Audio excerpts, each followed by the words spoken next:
Okay, good day. Gusto kong i-introduce sa inyo tong ginawa ko na calculator template or automated na calculator template para sa mga nasa industry or nasa business ng glass and aluminum na gumagamit ng 798 series, 900 series, YC38 and YC50 na series of section aluminum sa kanilang sliding door, sliding window, awning, and casement, and fix. So, ang kagandahan ng may ganitong program or template is mas mapapabilis na yung pag-compute and pag-calculate ng materials and pagbibigay ng tamang presyo, and sure na walang lugi, hindi ka malulugi kasi malalaman mo na kaagad kung magkano yung gagastusin mo para sa mga in-input mo na item para sa inyong project. And also mas mapapabilis na yung paggawa nyo ng quotation. So i-introduce ko muna sa inyo to, then mamaya gagawa tayo ng quotation gamit tong template sa isang project. So umpisahan natin. Meron tayo ditong dashboard. Makikita dito yung ginamit mo na materials or yung ginamit natin na materials, gaya ng frame color, glass type, and pinapakita rin sa dashboard yung total price quotation na ibibigay natin kay client. And meron ding panel dito na makikita yung total material cost, kung magkano yung total na presyo nung materials na gagamitin or yung kailangang i-prepare para sa project or sa mga i-input mo na items. And merong percentage dito or chart na ipapakita yung kung ilang percent yung magagamit na materials and kung ilang percent yung magiging scrap or retaso. So next is sa input items.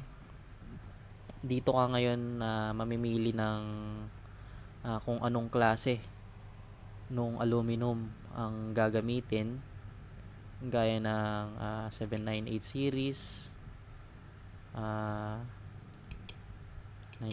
series. Kung makikita nyo, may mga iba't ibang design configuration na pwede nyong pagpilian. Depende sa klase ng design na required sa inyong project. And merong sliding door, awning, maraming pagpipilian. So next is YC50 and casement, fix. Yan. So next is material take off. So kung nakapag-input na kayo ng mga items and nakapag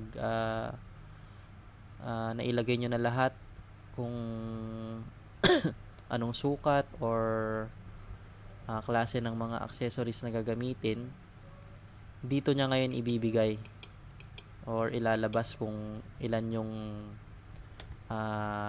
ilang piraso lahat or kung magkano lahat yung mga kailangan nating i-prepare na materials gaya ng aluminum, accessories, and glass. So next is dito sa quotation, Dito ka gagawa ng quotation. Once na nakapaglagay ka na ng mga items is pwede mo na siyang gawin quotation dito.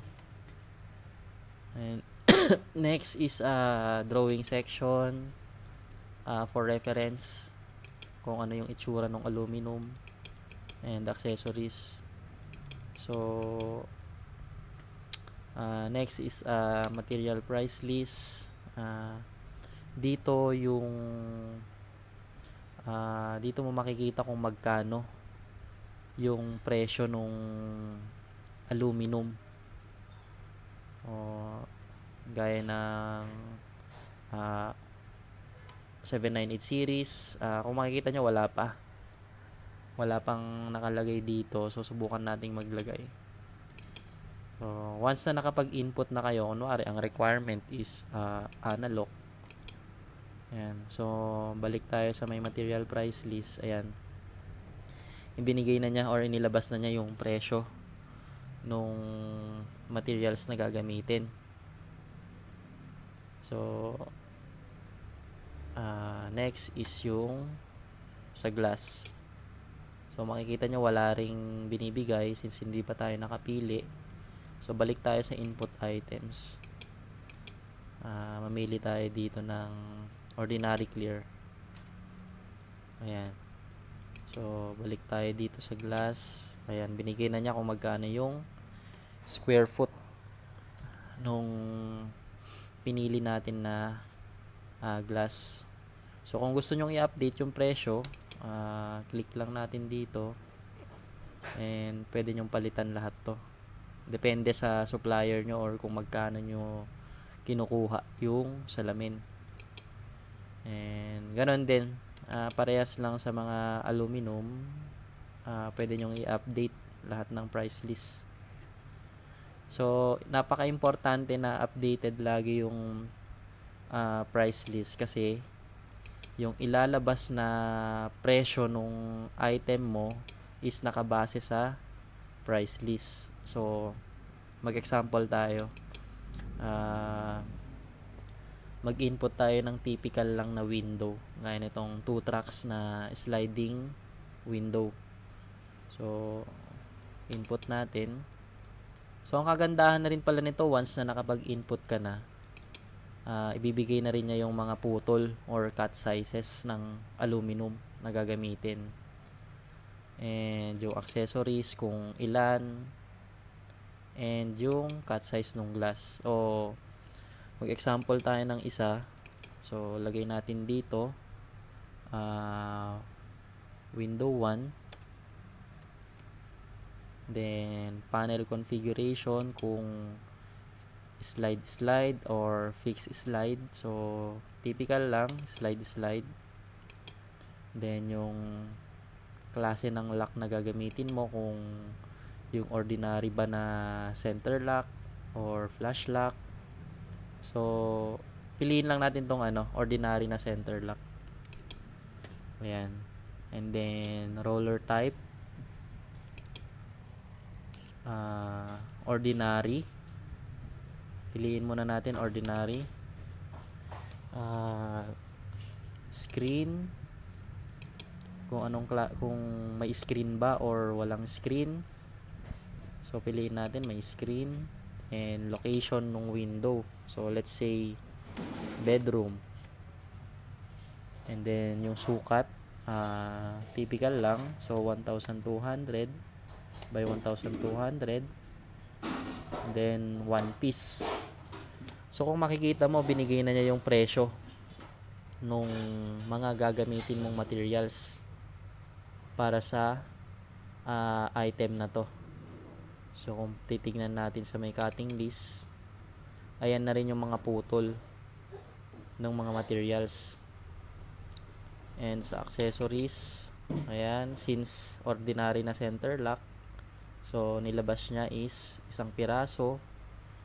And then ordinary na roller, since ordinary yung pinili natin. And then yung plastic guide. And kung ilang haba nung kailangang putulin na jump rubber, SD mohair. So dito na lahat ang binibigay na niya. So subukan nating palitan. So subukan nating gawing flash lock. So kung makikita mo, nagcha-change din yung presyo dahil flash lock yung ginamit. Magbe-base ngayon yung price sa presyo ng accessories na pinipili natin. So roller type, palitan natin ng blue roller. Ayan, so nadadagdagan siya. Kung with screen ba, kung walang screen, ayan, nabawasan din yung presyo dahil kung titignan natin sa may accessories is hindi na siya nagbigay ng mga accessories para sa screen. And also for the aluminum, ayan, hindi na niya binigay yung cut size. So ibig sabihin walang screen. Ayan. So kung makikita mo kanina, walang nakalagay dito sa may dashboard. Ayun, meron nang nakalagay. Kung ito lahat yung presyo ng materials na gagamitin, then 47% sa presyo na to is magagamit para sa item na to. And then meron ka pang 53% na retaso or scrap. Ayan. So kung gusto mo ring makita yung listahan ng materials na kailangan mong i-prepare para sa isang bintana na to, then pumunta ka lang sa may material takeoff. Ayan. So ang binigay niya is one piece na double head, isang pirasong double jump. Ayan. So accessories, ito rin, binigay na rin niya yung kung ilan lahat and yung putol ng glass. Ayan. So palitan natin yung yung in-input natin kanina. Lagyan natin ng screen, then i-check natin yung material takeoff. Ayan, nagbigay na siya ng screen frame. And sa accessories, ayan, nandyan na yung mga nilagyan na rin niya ng mga accessories para sa screen. So kung gusto natin siyang i-coat, then dito lang tayo maglalagay ng material contingency, kung ilang percent yung production and markup and total. So napakadali lang nitong gamitin and very convenient siya. At mas sigurado na hindi ka talaga malulugi. So kung gusto nyo ng mas professional way or mas mabilis na paraan para mag-compute and gumawa ng quotation para sa project nyo, then baka ito na yung hinahanap nyo. So next is gagawa tayo ng quotation ng isang project gamit tong template. So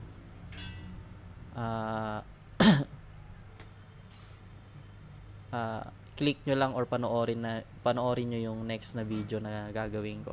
Thank you.